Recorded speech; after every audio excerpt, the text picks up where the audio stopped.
Okay, so what is an order block? An order block has many different terms, supply and demand. Some people like to see it as essentially an area where banks or institutions leave money and they need to go back and collect it. But there's lots of ways of looking at it. But essentially what it actually will look like is, if I go up here, before you have, say, a big push down like this, you're going to have a few candles at the top. And what you'll see is you will have say maybe an up candle, a down candle, an up candle, a down candle, and then one big down one like that, which is the break to the downside. The order block in this case is the last sort of up candle in this situation, and obviously the last down candle in a buy situation. So for example, like this in here. So what do we see? We see a up candle, down candle,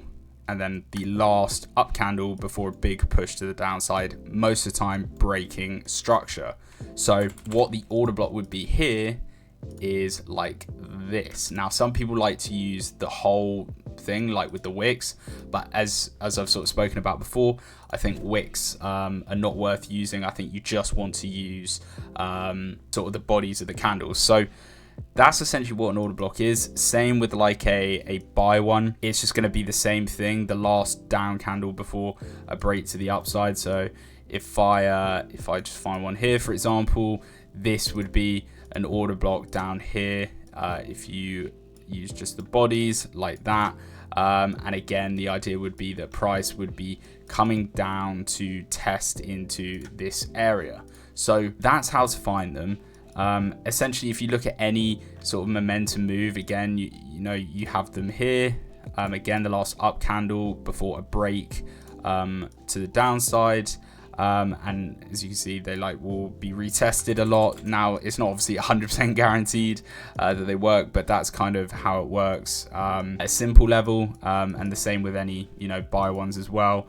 It's just going to be the last down candle before a push to the upside, breaking structure. So anything like this, make that a little bit bigger, or anything like this here, as you can see, like that. Order blocks kind of happen everywhere. Again, you got another one here, and again, it can test into. Now, obviously, you want it to test in fairly soon, but you can also use these for target. Say you're in a short position.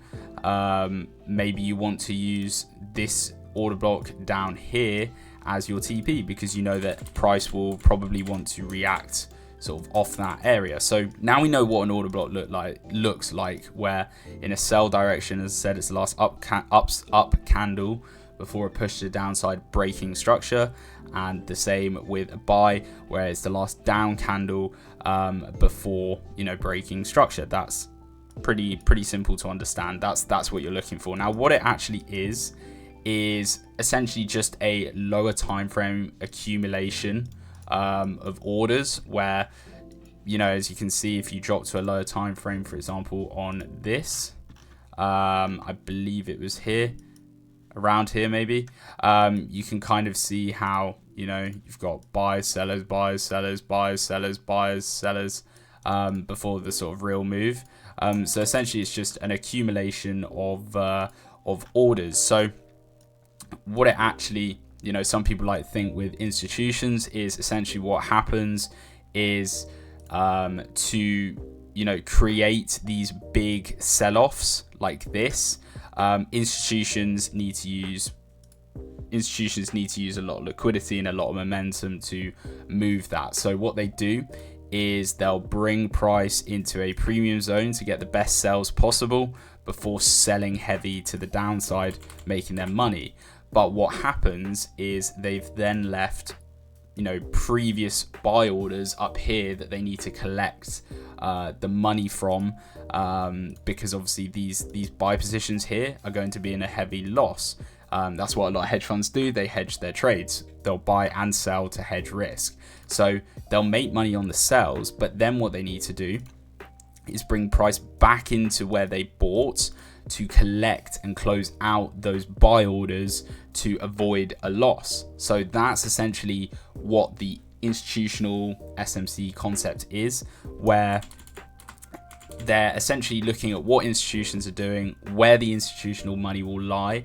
And again, I guess you can see it here where you have this order block. Now, why is this an order block? This is an order block because it's the last up candle before a big push to the downside, which broke, you know, multiple levels of structure.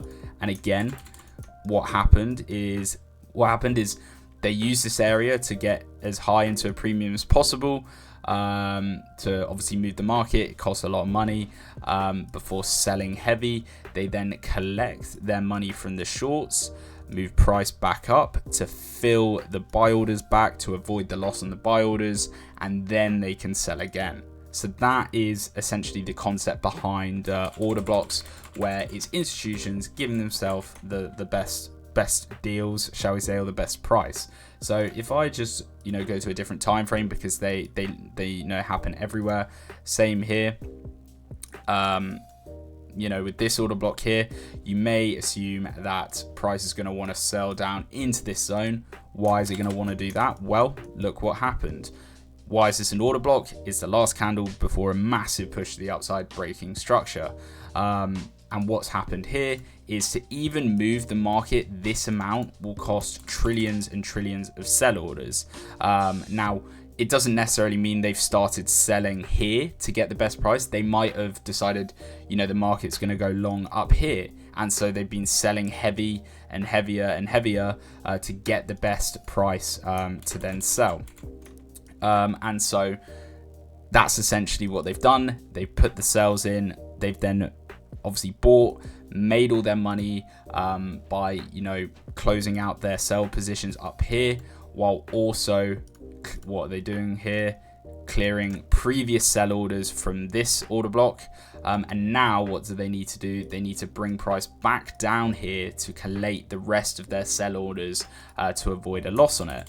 And that's essentially how a lot of people that use order blocks view the markets, because it kind of will always, or not always, but a lot of the times will test back in, because you have order blocks like this that break lower time frame structure.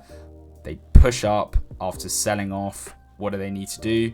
Well, they then sell back down to collect the sort of liquidity from here before pushing price back up.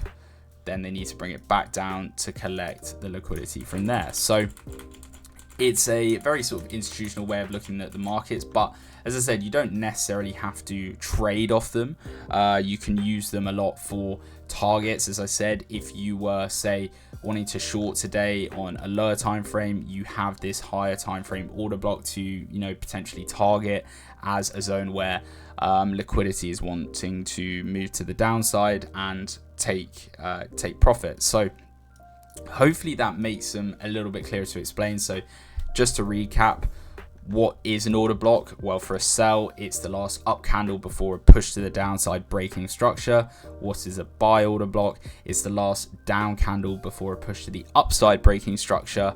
Why do they exist? As I said, they usually exist because that's where a lot of orders come flooding in opposite direction to get the best premium or discount price, selling off or you know, pushing to the upside, and then returning back to that zone at a later date to clear those orders to avoid the loss that they used, you know, and the liquidity they used to push price originally, before then moving on to the next order block. Now, a few caveats. As I said, people view order blocks completely differently. There's not a right way to see it. As I said, some people use wicks, some people don't. Some people don't think they have to break structure, some people do. There's tons and tons of different ways. As I said, supply and demand is basically a form of you know, order blocks, where you might have an order block in here, but what also is this? A low time frame demand or supply zone. I don't actually know supply and demand too well, but you know, so there's loads of ways to look at them. There's new ways always being invented to look at them, but that is the general basis of what an order block is. As I said, you can use it to enter off, you can use it as targets, whatever you prefer, whatever you find easiest. But I just wanted to make this video to clear up any misconceptions on how I see order blocks, how people trade them, and how I think they should be traded. So hopefully you found this video useful. Hopefully you know it helped you understand order blocks a little bit more. Maybe you don't know about them. If you didn't, now you do. Hopefully you found this video useful, and I will see you in the next one.